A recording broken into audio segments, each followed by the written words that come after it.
Fresh Economic Thinking podcast, new ideas and analysis with Dr. Cameron Murray and Jonathan Gadir. G'day, Cameron. Hey, Jonathan. How are you, mate?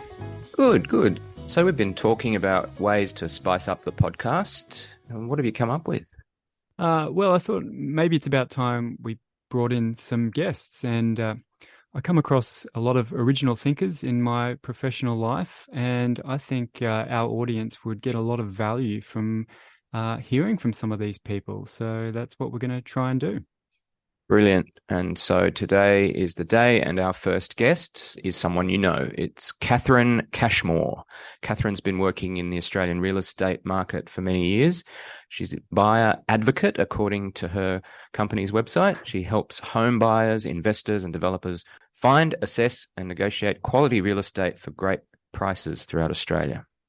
Yeah, so I actually know Catherine not from her role as a buyer's advocate, but as president of Australia's oldest economics think tank, Prosper Australia, which is a leading advocate for the ideas of progressive economic philosopher Henry George. So, Catherine, thanks very much for joining us today. Oh, you're so welcome. Thank you for inviting me. So maybe we should start at the top. We know each other through Prosper Australia. What is that, and what do you do there, and who's Henry George, and why is he so important? Oh, okay. That's a big question to start with.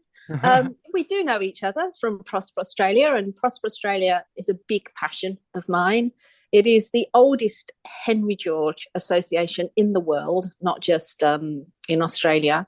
And of course, it is set up along the ethics of Henry George, who people might know a little bit more about him now, because I think as the internet's kind of progressed over the last sort of 10 years, and particularly since 2008 and the big downturn, a lot of questions as to, well, why did we have a crash and what causes it and everything? And everyone's pointing at the housing market and credit. And obviously, this isn't a new story. These economists such as Henry George were on top of this. Years ago in the 1890s, Henry George wrote a book called Progress and Poverty. And it was all about what was the cause of depressions in the economy. And he wanted to know, why is it that as we progress, as we get all this technological progression, that poverty increases? And he was a great observer. He was a journalist, and he did his own sort of research into why this was happening, and he looked at what was going on around him, and he came to the same conclusion that I think everybody comes to, particularly if you live in Australia and you're economically minded, and I'm sure followers of your blog and would be also in furious agreement with what Henry George found. But he basically said, look, this land market is a monopolized market, and land, which of course includes all natural elements in economics, not just residential land or commercial land, but also minerals and the atmosphere and everything around us, of course, is made from land. We're so dependent on it. And he said the monopolization of this is that as technology progresses and the wealth progresses, the wealth doesn't go to everybody. It goes to the people that monopolize land and monopolize essential resources.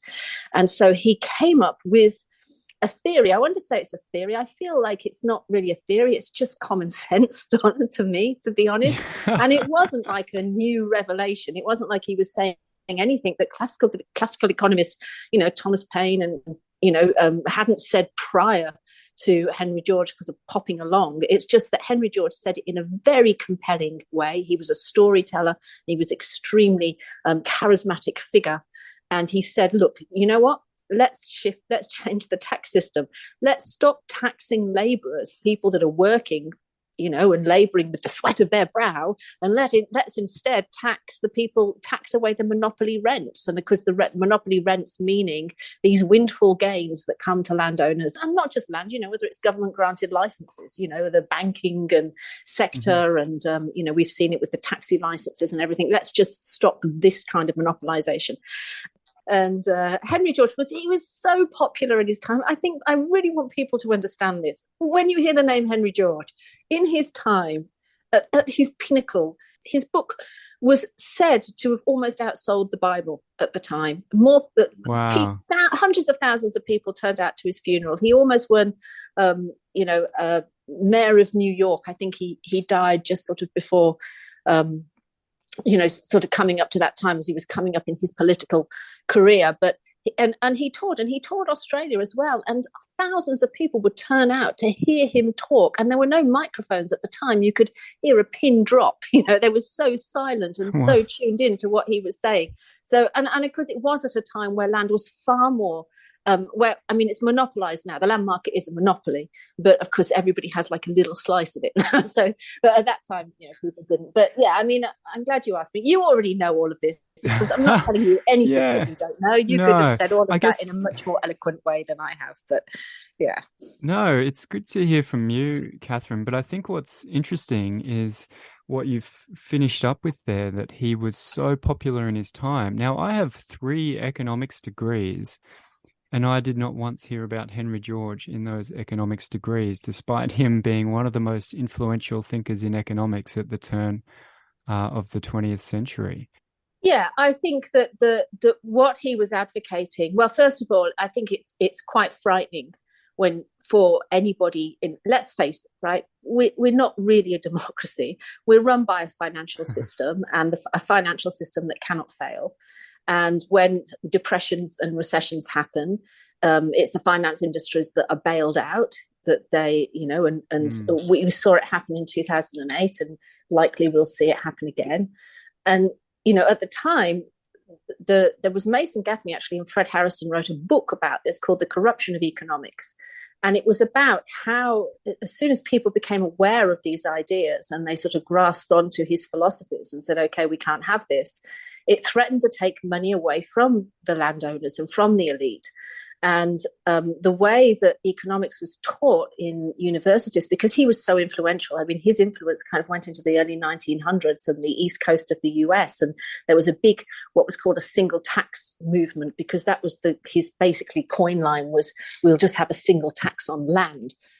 It was, in practice, it would probably be a little bit more complicated than that, but it was a good political policy catchphrase to have it. And because it's sort of this philosophy swept through the East Coast of America, and it just soon became clear that, that there had to be a counteraction to that. If the system was going to remain as it was. And the counteraction for that really was changing the way economics was taught in universities. And a very, very good book. I would advise anyone to get it and read it, because I think that it's really important to understand the evolution of the teaching of economics. And there's many people that, again, could be far more eloquent than I am on it. But it was really essentially writing land out of the economic textbooks and writing how the banking system really works out of the textbooks. So you had this kind of circular economy notion. So that what we talk about now, when we say that land prices go up now, we say that it's capital gains, your capital gains, the capital gains have been so much or so. And of course, capital doesn't gain, capital depreciates, because it's a man-made thing. Capital depreciates with wear and tear. Really, it's the land and the location that rises in value, but because we don't separate those things. Australia is not as bad, I think, as other places, because at least we do have land tax here, and we do have an index, and we can value land here. So really, although we do live in a very speculative country, I think that there's others that are far worse situation than we are. But yeah, that's really, I think, what happened. And it surprises me, well, it's not surprising to hear you say that, but I think that, there are economics professors out there that are really trying to change the way economics is taught and to get a better, more reasonable idea of it. And of course, Professor Steve Keen is one of those people that has done a lot of work. The economist Richard Werner, and it's funny you mentioned that the sort of politics of writing out land from the economics textbooks, because today land tax is very popular amongst economists again. But it's not very popular politically. And so we can sort of see that tension once again, 140 odd years after Henry George started writing about it, that we sort of had to admit that his idea is very good, but the politics of actually taxing people who think they've sort of earned the capital gains on their land is very, very difficult. I would argue that some of that really is down to the fact that we're not really trying to follow the policies of Henry George. Henry George wanted to untax all of the labour income and productivity. Yeah. So he wanted to separate that. And what we try and do now, and it's the same at Prosper. I mean, at Prosper Australia, obviously the utopia of what we want is far away from what we think can be achieved in any year in Australia. And so we also advocate policies that really tinker at the edges, such as the switch. And I know you have very strong views on this, but the switch of stamp duty to land taxation, it's better in my mind to have land taxation because it encourages people to do something and do this and that with the land. But when you're tinkering around with that in a tax system which already has a lot of taxes that are extremely damaging to the economy, and that means that the economy cannot flourish whilst we have taxes that are causing a lot of deadweight costs and burdens on the economy. And it's just that if we were to advocate it and explain to people as Henry George advocated it, and as many Georgists, as they're known, that kind of follow the philosophy of that advocate it, I think that we would be far better off if we had a country that shared the economic rents and didn't have that kind of heavy weight of taxation. It would certainly be a better economy, a more flourishing economy, and it wouldn't have the great volatility in the booms and busts that we see, which are really based on land value, because land value makes up a lot of money on the stock market. That's right. As well. So I want to bring Jonathan in here as well, because you and I, Catherine, have a history of studying property cycles and whatnot. What's your take, Jonathan, as an outsider? Does this discussion make sense to you, or do you have how does it help you on the ground day to day thinking about property? I kind of got two questions. One's a more personal, one's a personal one for Catherine, one's a personal one for me.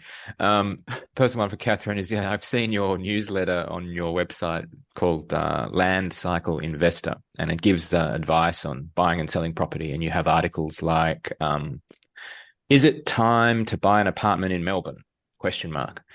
So I'm asking, look, aren't you providing a service to exactly the class of people, the investor class, that always exercise their political power to stop anything that you've been talking about from happening? And is that a contradiction?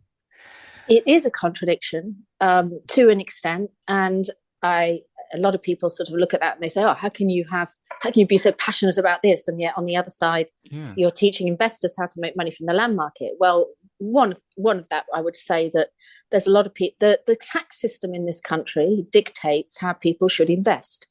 And the way that this country is set up, the way the economic system in this country is set up, the way the tax system in this country is set up, is it says that you're not going to be in a very good position as you get into your later years unless you speculate. And your most successful speculation and the best position for particularly if you secure a good job, is to speculate on land. And I guess the one service that I offer is trying to advise people how not to lose money and how to play the game that has been presented to them, how to play the game of Monopoly, because we're all subject to it. So you can sacrifice yourself to it if you want and just, sort of walk around on the street and protest against it. We all have a responsibility to do that. But on the other side of it, there is also the situation that we have to thrive in it. And when I wrote that article, should you buy an apartment in Melbourne, any of my subscribers will know that I really don't feel that apartments are good investments,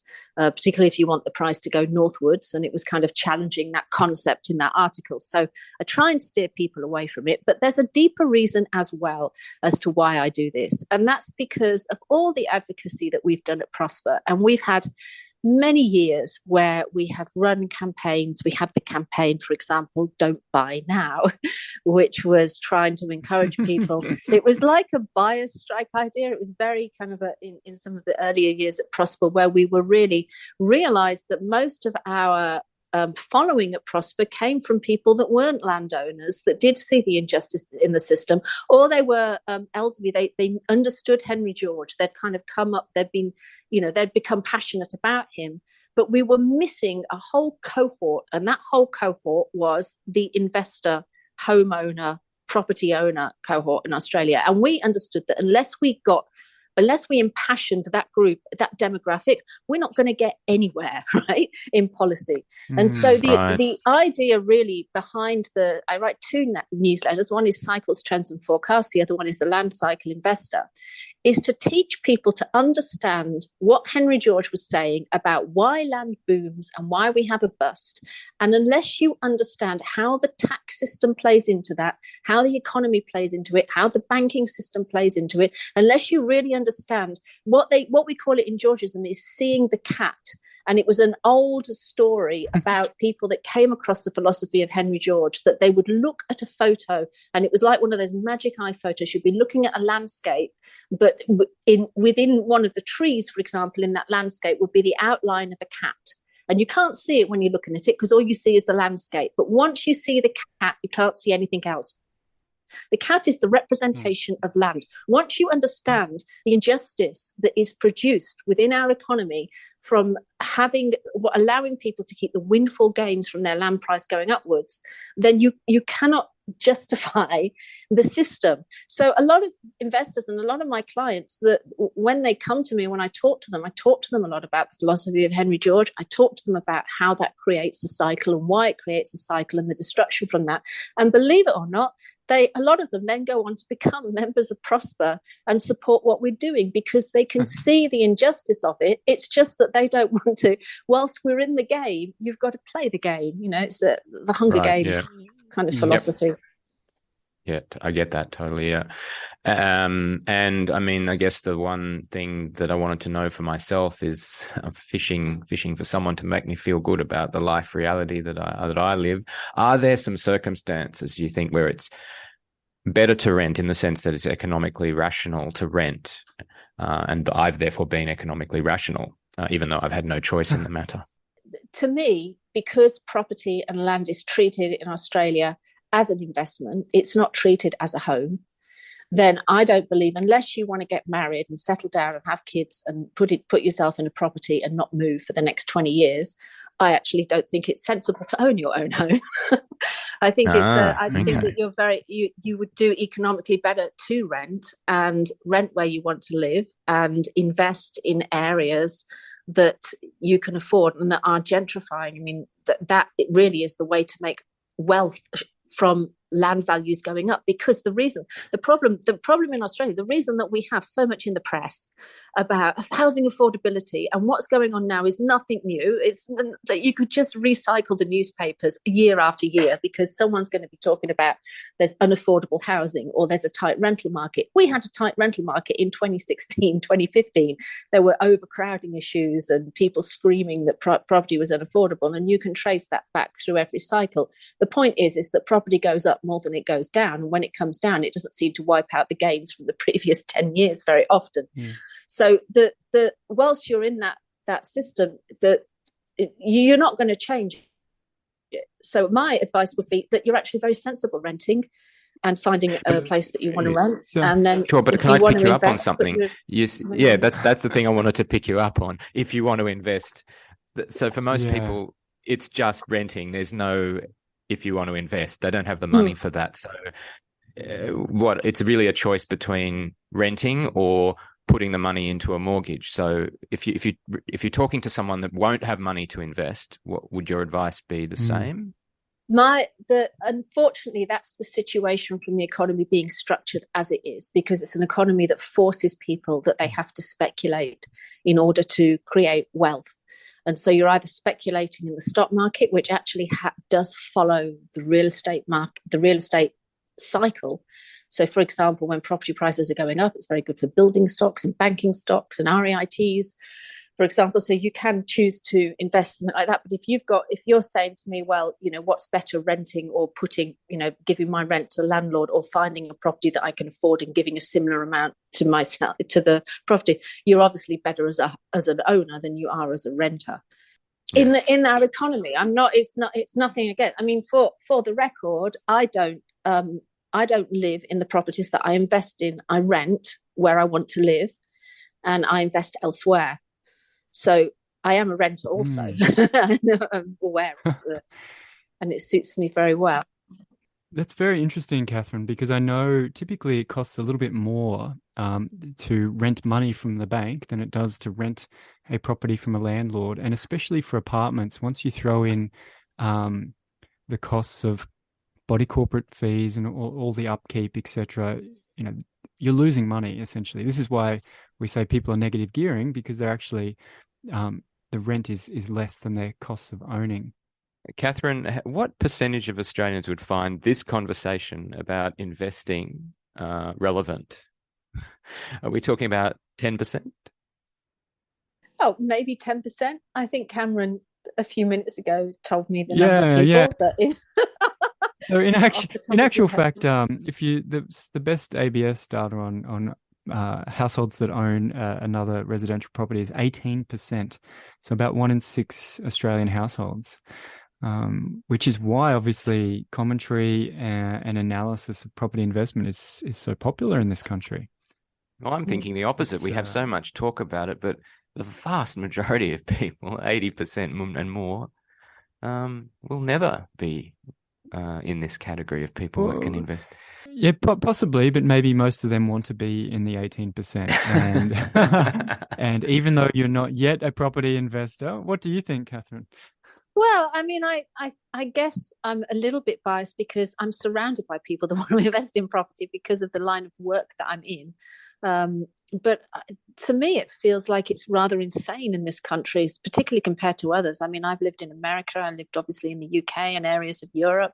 I've never been to any country, no country. Like when I came to Australia, the way that the property market works here, the auctions that are street auctions, which kind of present the real estate agents like rock stars, the big billboards that are lit up outside of houses, the big thick magazines they used to put outside of the real estate agents' offices, the TV, which is really slanted towards a lot of program. I mean, what's the most watched program in Australia? I think it's The Block, if I'm correct. I mean, there's a lot of interest here, and that's really because our economy, anybody that at some point people become economically minded, and whether they can invest in property or not, they realize that if they're renters, they're not considered. It's like that RBA spoof account on Twitter.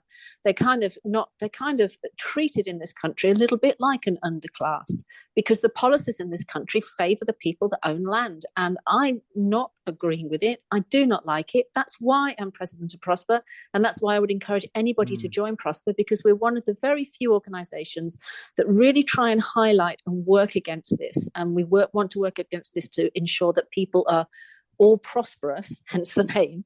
But it is a fact that Australia is just one of those countries. And the reason, obviously, is because the property is a barbecue story. You cannot get away from the fact that in the boom phases of the cycle, your block of land, if you own a well-located block of land, it will probably earn more than you will earn through the year in your wage income. And so that's why on my Instagram feed, and again, obviously it's going to flash up stuff that is relevant to what I do. But if I'm scrolling through Instagram or any other social media, I'm just bombarded with these 20-year-olds that are telling me that if I want to invest in property, to sign up and come on some course with them, and they have some innovative idea about how I can do it. Blows my mind. The atmosphere in this country is just very, very different from what you would get elsewhere.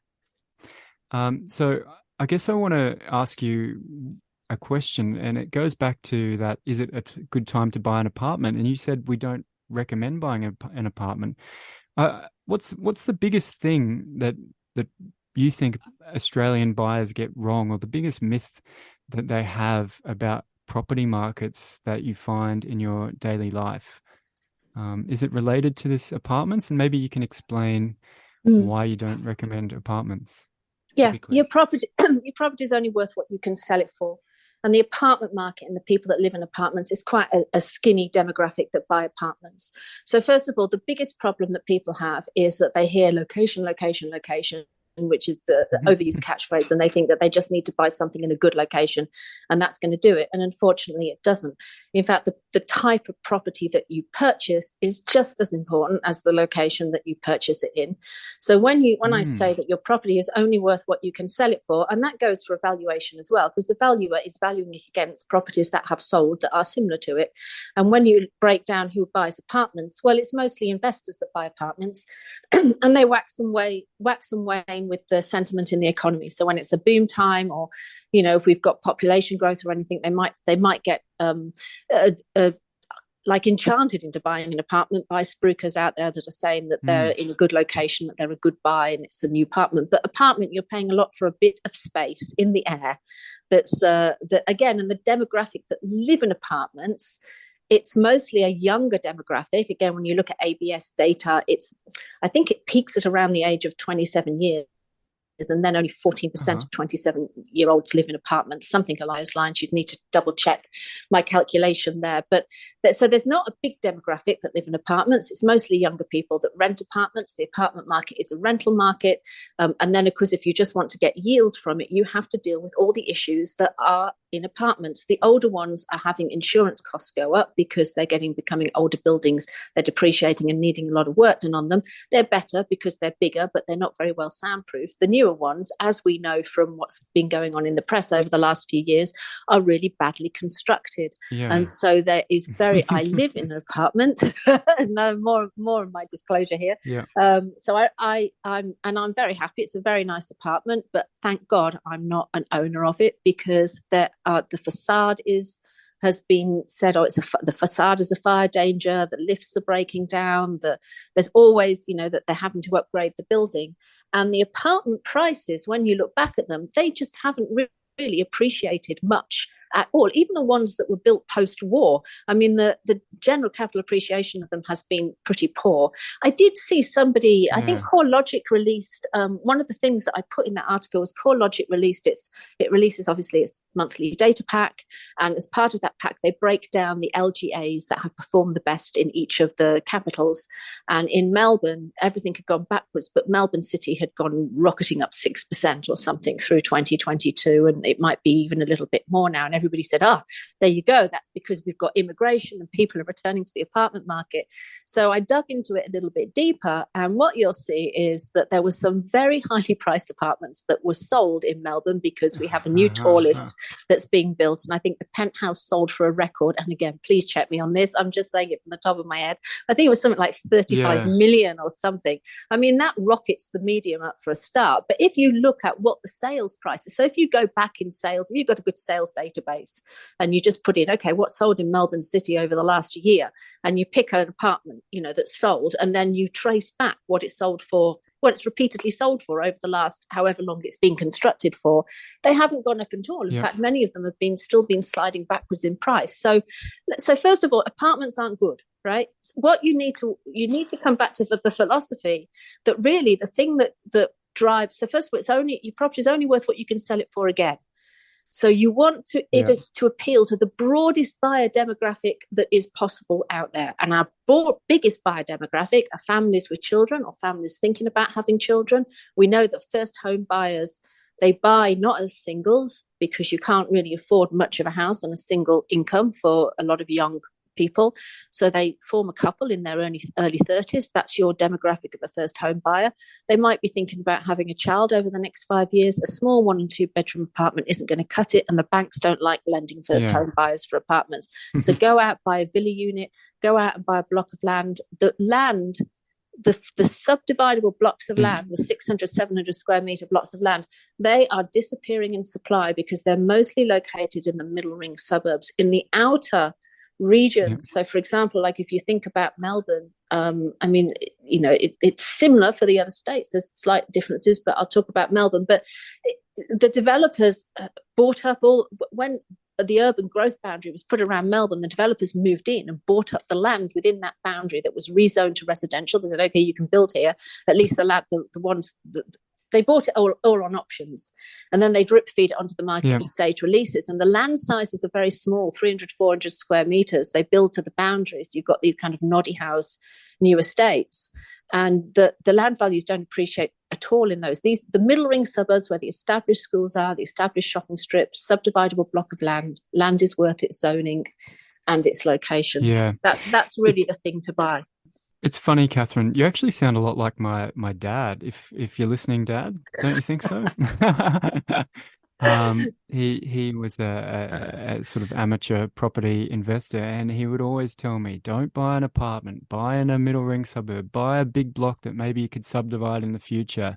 The value's not in the materials or the building. The value's in the land, and the same sort of thing. And he was very successful with his investment. And it's interesting that that's still the case. And on the apartments, I live in West End in Brisbane, which is a massively growing and gentrifying area with lots of apartments. And a lot of the resales now, even the pre-financial crisis apartments that were new and off the plan in 2005 and 6, are getting roughly the same prices today.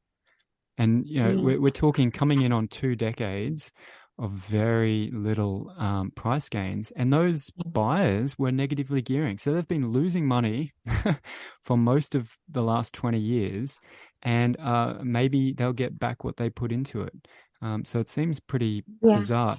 But we're not the Joe Rogan podcast here. We try and wrap up in 40 minutes, so I'm gonna so I just want to ask a couple of final questions, Catherine, because I was actually on your podcast and we talked about the outlook for 2023, and I've said no recession. So there's sort of 2 things I wanted to ask you. One is, so buyers get a bit caught up in location and they forget that the type of property is wrong. What's something policymakers in the public debate gets wrong about housing?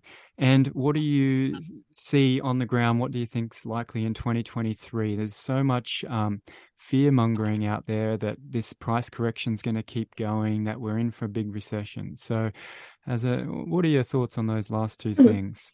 Yeah, well, I feel like I'm talking to your playbook now when you say that's why I had you on my podcast, Cameron, because 100%. Yeah, I absolutely do not think that we're going into recession. In fact, I'm pretty bullish on the property market, despite rates rising. I feel that all the things that really we discussed is that household incomes have been improving. I'm not saying that this is an easy atmosphere, but I think it's a pretty good atmosphere to buy in because there's good negotiation conditions. But I see that improving, and then I see that there's a lot of big building projects that are in the works. So there was one announced in Melbourne that they're going to build a whole new mini city called New Epping, north of the city. And of course, we've got immigration that's flooding in, that's pushing back up to record levels, and that's putting pressure obviously on the rental market. So rents are going to continue to increase for the time being. There is a stop date to that, obviously. So we've got all of these pressures on government, and that means that government are going to wave their hands in the air like they have done for the past decades, and they're going to say, we just need to increase. Not only them, there's not only them, the real estate agents will do it as well. Just don't do anything. Let's allow people to borrow. I know there's been a few indications about the buffer and everything, but there will be pressure on to allow people to borrow so they can get into housing markets and they're not stuck on the rental ladder. And this is just inevitable because this has happened time and time again. And then they will wave their hands in the air and say, well, we haven't got enough supply. So there will be approvals for these big building projects in the inner city, the apartments and everything. I know that new housing has suffered, but that's really because the demand was brought forward in the pandemic. But the indicators that the buyers that I work with, the general feel of things with the active buyers in the market is that they're not overextending themselves. They're very aware that rates might continue to rise.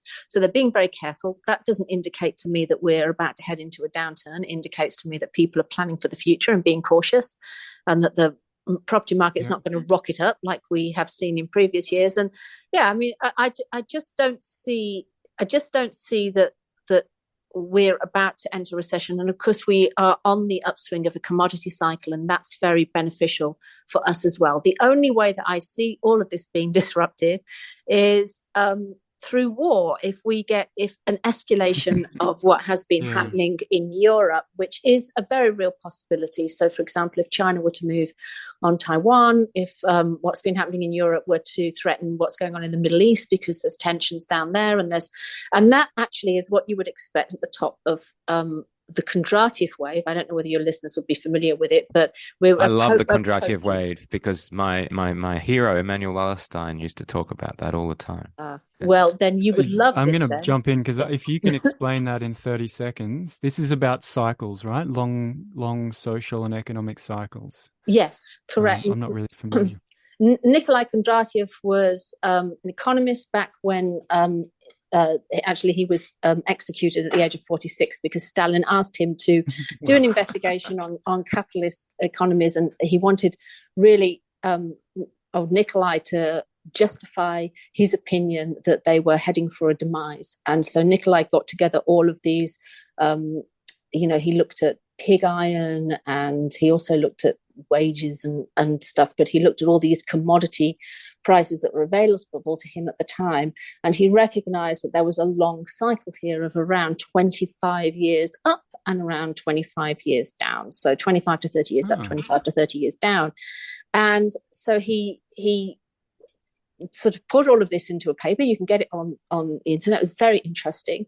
And then unfortunately was executed at the age of 46. Thankfully, his research didn't die with him.